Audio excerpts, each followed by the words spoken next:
A Record fez essa reportagem para tentar agradar o governo Bolsonaro, mas fez muito mal, ela se compromete, ela foi antiética e eu não tenho dúvida nenhuma que, de fato, defender o direito à educação e uma alimentação saudável, ela é uma obrigação de todos os brasileiros e brasileiras.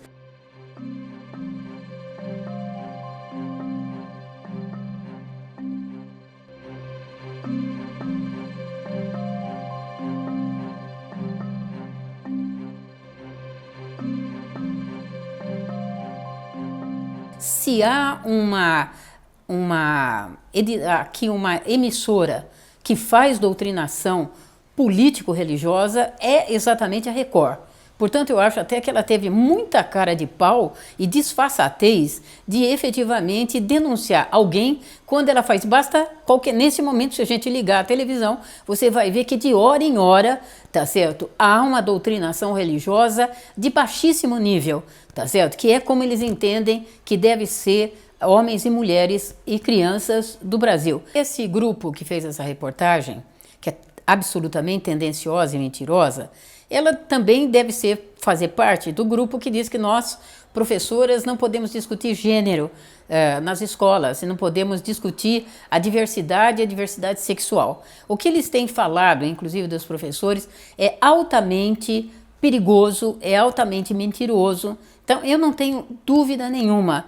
Primeiro, o pensamento político, ele não é privativo dos adultos. Essa é uma ideia superada, que, aliás, Alô, Record, ela é superada desde 1920.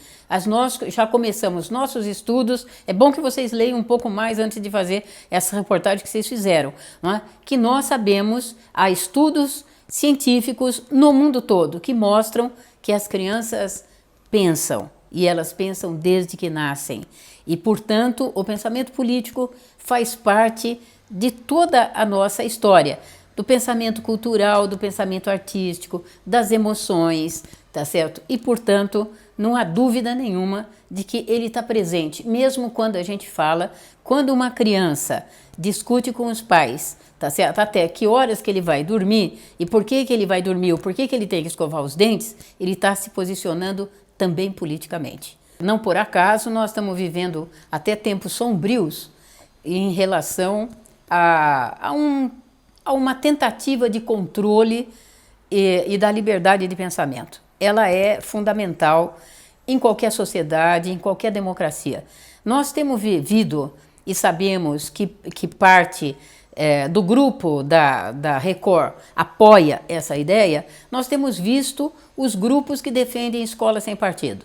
E fizeram, que é uma coisa absurda, não é? Do patrono da educação nacional, o professor Paulo Freire, o educador mais lido no mundo na língua inglesa, tá certo? Um homem que é respeitado no mundo todo. Eles tentam aqui achincalhar a imagem de Paulo Freire, exatamente porque Paulo Freire dizia de uma forma muito objetiva: primeiro, não há educação neutra.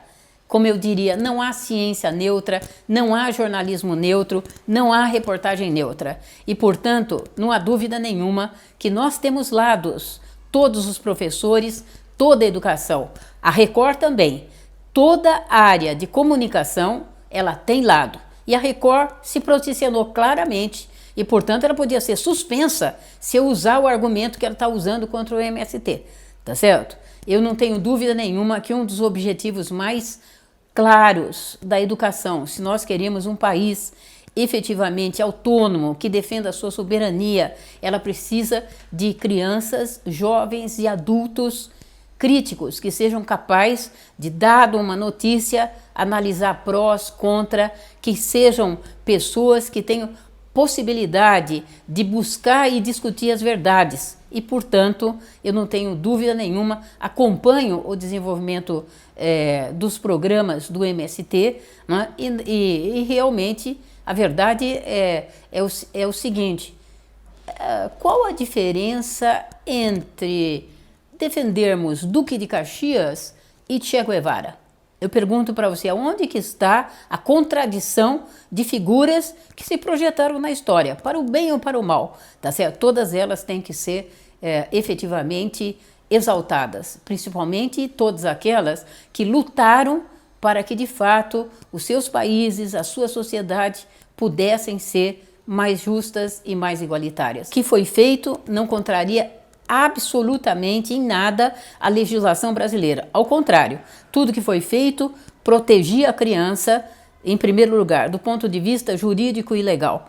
E do ponto de vista educativo, não há dúvida nenhuma que eles podem entrevistar o grupo de crianças que eles quiserem, que eles vão ver que é uma experiência que elas não esquecerão. Chamar a luta começa exatamente dentro de casa. Se o pai perdeu o emprego, se o pai trabalha muito, se a família está doente, se é o direito à saúde, a vida política é a vida doméstica, é o cotidiano nosso. E, portanto, o que eles fizeram não é nada diferente de se preparar para aquilo que eles mesmos estão vivendo. Vou lembrar aqui que nos últimos 10 anos, 12 mil escolas rurais que atendiam crianças dos assentamentos foram fechadas por puro interesse econômico, por puro descaso com a população pobre e com puro descaso exatamente pelos agricultores no Brasil. E, portanto, pelos agricultores familiares. Então, eu não tenho dúvida nenhuma que ou eles vão fazer essa luta, eu quero deixar claro, não vão ser os banqueiros e muito menos a mídia, a grande mídia, que vai defender a população pobre no Brasil.